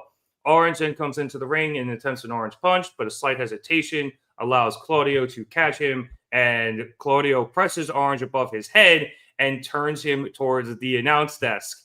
And it looks like he's going to throw him into the announce desk as the Death Riders clear it off, a la Saturday. However, Darby Allin comes in from behind and takes out Claudio's knee with the baseball bat, following that up with a shot to the midsection. And then Orange hit the orange punch onto Claudio and sends him out of the ring, allowing the Conglomeration to retake the ring and hold it as the Death Riders retreated. So this was a fun match, James. Again, I think Wheeler being pinned here is indicative of a bigger story that is coming, but I really enjoyed it. Briscoe really stood out in this match, 100%. Especially with that end. And then I like the beatdown that happened after. I like Claudio. If Claudio is going to make a thing of taking these smaller guys and yeeting them into the announce desk, I'm going to be a happy camper. But even if he's just teasing it, it's still going to be cool. If they're smart, they recreate at some point. Obviously, you control it. Obviously, you plant people in the audience. I know where he's going. You recreate the Spike Dudley Bam Bam Bigelow spot where he just yeets them into the crowd. You just made it's so happy. Right? All right. You know it. I was so disappointed. I'm so sorry. I was so disappointed you weren't there for my Bound for Glory cover, because when Spike Dudley came out and accompanied Team 3D, I popped, and I swear to God, I screamed in your favor. I was like, we'll be so happy. But I didn't know Spike showed up. I only saw the highlights. And unfortunately, Spike wasn't in them. He did the entrance with them, and he gave them their glasses. That's pretty cool. Their iconic Dudley glasses. Brother Runt in TNA. Anyway, I thought this match was awesome. I thought this was an incredible performance for Mark. Mark looked like a stud in this matchup. He took out every member of the Death Riders by himself. He held down the fort. This was all him. Nothing against Roddy, nothing against Orange. They looked good. They did look good. But Briscoe is operating on a different level, and this is what we've been waiting for. We've been waiting for him to show up and to show out. And my God, it's so satisfying. I am rooting for him. I want more for him. Present him as a star. I was watching this match, and I know better. My Smart Hat sometimes comes on versus my Mark Hat. But, my Smart Hat fell off for a second, and my Mark Hat came on. And I was like, this is a guy I could see winning the AEW World title. And I know it's not going to happen. I know. The Smart Hat, tilts back on. But it's this. It could. It absolutely could. And how short run. How fucking beautiful would it be that this guy, who he and his brother weren't even allowed on AEW television, becomes the AEW World Champion at some point? I think that would be just so amazing. But I got to pull myself back, enjoy this for what it was, but absolutely incredible performance. Darby showing up at the end was fun. It's nice. I know we're building towards the women Blood and Guts. I'm slightly concerned that we might end up with a men and women's Blood and Guts in the same night, because Tony might be afraid that a women's Blood and Guts isn't going to be enough to pull people in. I wish he wouldn't do that. I would rather he just gives it to the women, but I could see getting to a Blood and Guts match that has Darby, Orange, Mark, somebody else, whoever. Kyle. It's like the Conglomeration and Darby against the Death Riders. Yeah. I could see them building to that. I want to see both, but I would say do them on separate nights. Do one on Collision and do one on Dynamite. I would be more open to that myself. Yeah. I do the men's on Collision, and then the next week you do the women's on Dynamite, so that they can go on last, but they're on the A show. I would absolutely be down for that. Either way, we're building to something big. So whatever that may be, Blood and Guts, Anarchy in the Arena, whatever. It's funny how Mox is involved in all of these matches, no matter what. He's been in most of them. But very well done. Yeah. Maria is saying we just need the women's Blood and Guts. And I kind of agree. I saw this take on Reddit, so I'm going to steal it. The women don't always have to do everything the men are doing and vice versa. I completely agree. And that doesn't just apply to AEW. Like I'm happy that they each get a War Games match, at the pay-per-view, but it doesn't always have to be that. You don't always have to force it in there, especially considering that Blood and Guts is kind of more of an arbitrary thing as opposed to War Games is Survivor Series now, and they kind of have to kind of like finagle the booking to get there. They really if it's not lining up, don't line it up. What, Matt? They really don't have to. They just put themselves in that position. They're like, hey, let's just do it on the main roster and do it in Survivor Series. It's not like we have our own match type at Survivor Series already. Yeah. I agree. So, like, if Tony doesn't do a men's, I'm not going to be upset. But I'm not going to say no. If we're only getting one, it should absolutely be just the women. 100%. And if we do get a second one, I get how we get there, but I'm not clamoring for it in the slightest. It really should just be the women. Yeah. But I'm mentally preparing that we get for the men as well. Yep. All right, we just got a bit more here before we go. Matt, Anthony says hi. Yeah, good to hear from you. Thanks for joining us. Thanks for watching. Yep, appreciate you having you here, Anthony. So we actually a little more with Mark Briscoe, as we had an in-ring promo from Kyle Fletcher, and that carny piece of shit Don Callis was, of course, with him. So Fletcher comes down and says that at Wrestle Dream, he defended his title for the 6th time in a matter of months by defeating one of his greatest rivals in Mark Briscoe. But now the scoreboard reads 3-2, so they are done, as they could wrestle a million more times and he would still have Mark's number. And that is further proof that he will be the TNT champion. I keep doing that for a very, very, very, very, very reach for the sky, boys.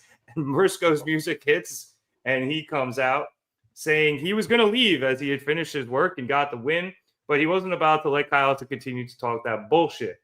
Mark says that he doesn't need a million more times. He just needs one more time. And while he won't make excuses, even though he's been icing his balls all week, he knows he just needs one more good shot at Fletcher to overcome his nonsense and defeat him. Fletcher doesn't even give Mark the time of day. Instead, hands the mic over to Don, who says that while Briscoe is a great wrestler and even a pretty good athlete in spite of himself, he's coming off a little desperate right now. And why wouldn't he be, as he's got 10 mouths to feed back home, which Don says isn't a family, it is a financial burden. He needs a family like the Don Callis family who support each other as opposed to 10 blood-sucking leeches. So Don is going to tell Mark not what he wants to hear, but what he needs to hear, which is no. And then Don leaves the ring. Kyle gets in Mark's face for a little bit, and then he ducks out as well. So I guess we're getting this rematch. But, James, I'm assuming this was the final thing. You were just like, why is this not done? What was the point of Wrestle Dream? I just spent so much time singing the praises of Mark Briscoe. I want this man to be the AEW World Champion. He was a stud. He looks amazing. On the flip side, loser. You lost. You lost. It's over. No more. Game over. You lost. I love you. You lose. Good day, sir. Good day, sir. And granted, I love the reasoning. He was done with Fletcher. He lost. He moved past it, but Fletcher couldn't shut up, and that's what brought Mark out. I get that. I could buy that. But you know what? I'm not upset with the character's motivation. I'm upset with the storytelling. I'm upset with the storyline. They had 6 matches. It's over. I think it's 5. 5. Yeah, I'm sorry. Will be 5 matches. Yeah. They had 5 matches. It's over. You lost. I love you, Mark, but you lost. You lost a series. Not 1 match. Not 2 matches. You lost 3. Yeah. And it sucked. I mean, there was a great series of matches. All 5 of them were very, very good. But I agree with you. Tyler in the comments. What's going on, Tyler? Good to see you. Agreeing with you. No Mark versus Kyle anymore. Matt, you going to make this unanimous here? Do we want to be done with this feud? So I only maybe saw 2 of their matches, so I'm not as adamant about not seeing it anymore. But what you're saying makes sense. I'm fine with it if it leads to Mark winning the TNT Championship. I'm cool with that. Have Mark win his first AEW Championship. Also, shout out to LaserBrain93 who just followed us on Instagram. That's a buddy of mine. Thank you for following. If you're watching right now, man, thank you so much. Love talking wrestling with you. We had a good conversation today.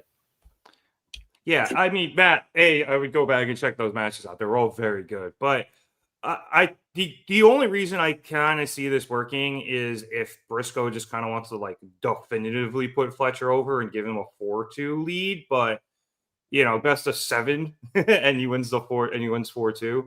But I don't think Kyle should lose the TNT Championship at the moment. He's on a really good run right now.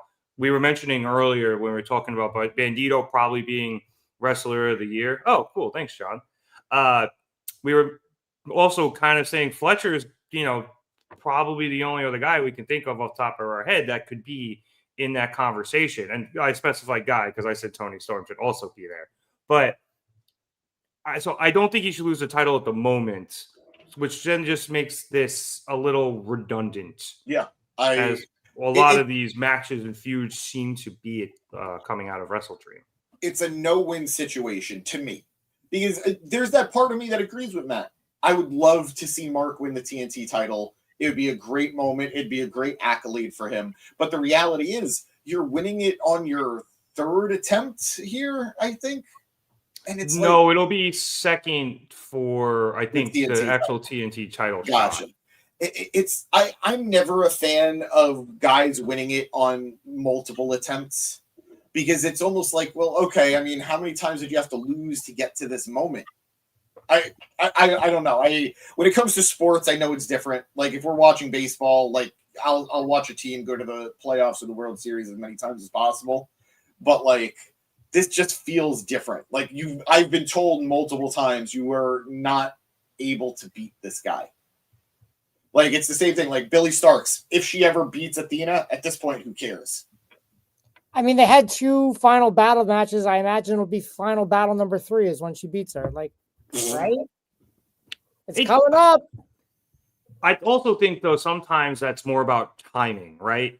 Because if you have something where somebody can't win the big one, and so they get knocked back down the card, and they have to work their way to get back up there, and then even if they lose, get knocked out, back down the card, and go for a 3rd time, and then finally win it, that makes sense because their story, that's the chase, as John is saying. Yeah. But it makes more sense as these people, lose and then learn, adapt, overcome, and then hopefully win in the future.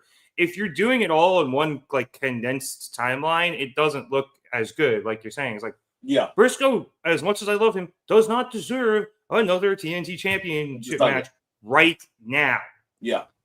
You're articulating this a lot better than I am because I'm just so frustrated. Like, the more I talk about this episode, I think in a vacuum it's great, but it was just coming off of WrestleDream, I am more frustrated than I am excited moving It was sloppy at some points. So. Yeah. Like Maria said it well. Thank you. Yeah. Looks like Fuel Gear is going to mirror WrestleDream. We're getting it looks like a lot of the same matches. So yeah, and that's somebody who's probably going to go to that. That's kind of annoying. Yeah. I mean, I'm sure they're all going to be good, but as someone who didn't watch WrestleDream, and will probably go to Full Gear, I'm okay with it. But I get the complaints. I get it. Ooh, we're getting some heat in the comments. We're getting some. Well, you can tell by Tyler's. You can tell by his what you call it there. His profile picture that he's gonna laugh at the Bills fans. I mean, nothing was worse than that Giants game. What was that on Saturday? Sunday. Oh, Sunday, yeah. I actually missed it. I was at the Jet game, and I know that what the Giants did, but trust me, the Jet game was worse. I don't think that's possible. I don't think it's worse for the Giants game to be worse than the Jets game. Yeah. No, I'm sorry. I don't think it's possible for the Jets game to be worse than the Giants game. They gave up 33 points in the 4th quarter. Yeah, no, the Jets just played very bad football. The Giants blew a big lead. They're different types of bad. Speaking of good things, though, Tyler's saying he thinks Kyle Fletcher is the future of AEW and he wants to see him win a big championship one day. And I agree. But that's also why at the moment, because he is still so young, having him continue to be the TNT champion, having him continue to be the Don Callis family right now is probably what's best for him as he continues to grow and grow and grow. Maria making a good point that Jey Uso got several matches versus Gunther before beating him at Mania for the World Championship. And quite frankly, I had the same criticism back then too. Well, but they were a little more spread out, if I remember correctly. It was all within the year, but yes, it was a little more spread out than what this is. We complained specifically that they had the Saturday night main event match. Like, I think it was like in December. And then he won the Royal Rumble in January to face Gunther in April. So again, it is spread out, but we had just had them have the same exact match at Saturday night's main event. Yeah, so but it was rinse and repeat.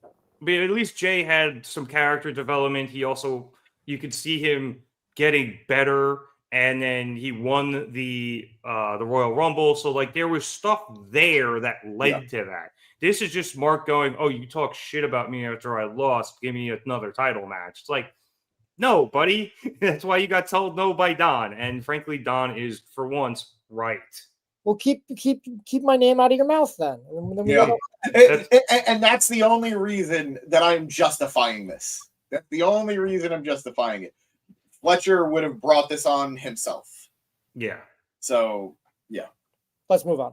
Yeah. Well, admittedly, I think that's it. No, just there's the one last thing was just the Mina Shirakawa backstage interview following the announcement of the women's tag team tournaments bracket. So Renee asked Mina about tagging with Timeless Tony Storm, and Mina says that she hasn't heard from Tony since Saturday, but she knows that Tony is sad as they lost everything alone. But now they're going to win together as the Timeless Love Bombs are going to love, fight, and go on to win the AEW Women's Tag Team Championship.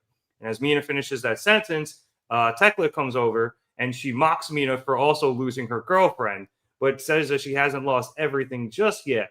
Mina still has her mind, her dignity, and her life. But Mina shoves Tekla away, saying that she fought her in Japan and she will fight her here, challenging her to a match on Collision. Tekla says, of course I will fight you. And if Mina thinks Tony is sad now, she will cry when she sees what Tekla does to Mina. And then as James did the thing, Mina, hit the thing. And that was Dynamite. So, James, I'm going through all of it. I think I'm kind of agreeing with you where everything was good. I thought the matches were good. The promos were good. But the storytelling looking forward towards the future, especially looking forward towards Full Gear, I'm a little nervous just because it looks like we're getting a lot of repeats of things that probably should have ended, and we're going to end up in places where things are just getting too long again, and that can become frustrating as a fan. I'm willing to, one, let it play out, that beloved wrestling term, let it play out. I think as long as we get certain twists on things, I'll be fine. Like, if, for example, I don't need to see the Opps the Hurt Syndicate versus the Demand again. But if they make it a triple threat, where it's the Opps versus the Hurt Syndicate versus the Demand for the Trios title, I can enjoy that match because it's going to be different. Just like I enjoyed that we got the tag team match between Takeshita and Okada versus Bandido, and tonight we got the singles match. It was different. I don't mind connective tissue as long as it gives us something slightly different. But if it's just straight up rematches, that's where I'm going to be a little more annoyed in the case of like Mark and Fletcher. But I'm also not going to pretend like Mark and Fletcher didn't put on a banger of a match at Wrestle Dream. Quite possibly one of the match candidates of the night. But just justify it in a way that it'll be enjoyable when we get there. I need Tony to sort of just restructure a little bit how he does his storytelling. I'm loving the product. I love pretty much every wrestler involved in everything tonight. I just need, first of all, where the fuck was Kenny? But beyond that, let's push these guys in fresh directions a little bit. I won't mind if we get some rematches at Full Gear because it'll be my first time seeing some of these matches live. That's fine. But let's get past that after. For the record, every time you talk about Kenny, you talk about him like the Itchy and Scratchy character that they make. Like, every time a character is on TV, they should be asking, "Where is Kenny?" You literally just did that. I'll keep doing it. He is my by God angel, and I will thrive and lust after him as much as I can on my television. And I'm using my words very carefully here. Yeah. Hey, look, I agree. I was just pointing out that you made an accidental Simpsons reference. Matt, what did you think of tonight's show? Amen. It was a good show. I thought it was a good reintroduction if you haven't been watching like me. So my complaints aren't there because, again, I didn't watch Wrestle Dream. So I enjoyed it. Yeah, and if you can, I would watch Wrestle Dream. It was fun. I saw Tyler in the chat. There you go, saying he had an 8 out of 10. Which is funny enough. The follow up to that is I think they need a better quality matches next pay per view, which says something about how much we expect from AEW pay per views. Where you're like, yeah, it was a good 8 out of 10. I want better because we know AEW can do better, but that's how good it is. And Claire also thinks maybe they should focus a little more on the TV shows. And actually, Todd, I do think that the majority of their focus is on TV shows because, well, it used to be, and it's shifting a little. And because there are more pay-per-views now, as opposed to when there was only really 4, maybe 5 a year. So I can see why you would think maybe Tony, could put a little more focus on the TV shows. But hey, you got 2 title matches tonight. Both were good, except for the end of the first one. And, I think the other matches were very good. We saw Mark Briscoe just go absolutely bananas. Again, I just want to keep shouting him out because he was so good tonight. And that main event was just unbelievable. Shout out Bandido. Matt, we didn't really get to talk to you. We didn't really get to talk to you about it, Matt, because you came in a little bit late and we covered that first. Did you enjoy Bandido versus Okada? What did you think about that? Yeah, it's nice that Bandido has been able to bounce back. He's someone I definitely lost faith in, with the final battle concussion. I'm like, all right, let's unfortunate. This is over. Let's move on. But he's managed to bounce back from that quite well. So good on him. Fun fact: the first show I took my sister to, it was in GCW. GCW, thank you for those tickets. We got to see Bandido versus Gringo Loco, and they had a great match. He keeps popping up every once in a while on Ring of Honor, and I always like seeing him because we always run into him at House of Glory. And we love Gringo. Good to us. So I'm glad he gets his TV time. But yeah, saying Bandido's bounced back quite well might be the understatement of the year, as he is. That probably is wrestler of the year at the moment. So yeah, I'm glad he was able to overcome his injuries and become the wrestler of the year so far here in 2025. Also, if you're talking about the Jets having 0 points, we had 3. Thank you very much. Woo!